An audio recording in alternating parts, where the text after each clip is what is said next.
If you've ever wondered why your WordPress site seems just a bit slow to load, you might be dealing with something called render blocking resources, and most often it's JavaScript files causing the holdup. In today's tutorial, I'll show you exactly how to eliminate those render blocking resources and speed up your WordPress site by deferring JavaScript, all with an easy-to-use plugin. By the end of this video, you'll know how to set things up, what settings to tweak, and how to make sure you aren't accidentally breaking anything on your site, so your visitors get a lightning-fast experience every time. Let's dive right in. First things first, open up your WordPress dashboard. Now navigate over to the Plugins section on the left-hand menu. Go ahead and click on Add New. This is where we're going to find the right tool for the job. In the search bar, type in Autoptimize. This plugin is a classic favorite with the WordPress community, completely free, super reliable, and updated frequently by a solid group of developers. You'll see Autoptimize pop up at the top of the results. Hit Install now, and after the installation finishes, click Activate. If you're new to plugins, don't worry, this is totally safe, and you can always deactivate it later if you want to try something else. Autoptimize is designed to help your site load much faster by streamlining how scripts and style sheets are handled behind the scenes.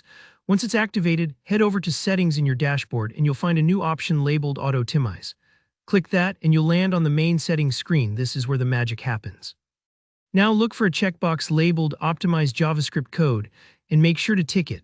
What this does is tell WordPress to minify and combine your JavaScript files so the browser has fewer requests to handle. Plus, and this is really important, it tells the browser to wait to load non-essential scripts until after your main content appears. That's basically what deferring JavaScript means. Your site's main content shows up right away for visitors, while the less urgent scripts load in the background.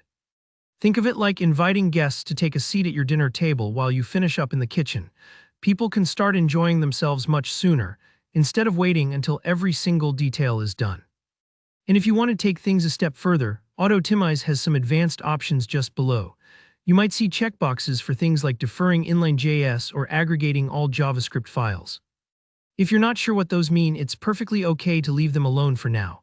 But if you're a bit more adventurous or want that extra performance boost, try enabling them and see how your site responds. Just be cautious because every WordPress site is a bit different.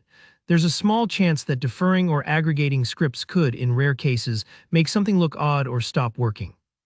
That's why after you make changes, always visit your site in an incognito tab or ask a friend to click through a few pages. Make sure forms, menus, sliders, and other interactive pieces are behaving the way they should. Remember, if you notice any strange layouts or features not working as expected, you can always untick those options and save again. It's a little back and forth sometimes, but don't get discouraged. This process is how every website owner finds the best balance between speed and functionality. And that's really all there is to it. With just a couple of clicks, you've tackled one of the most common speed bottlenecks in WordPress.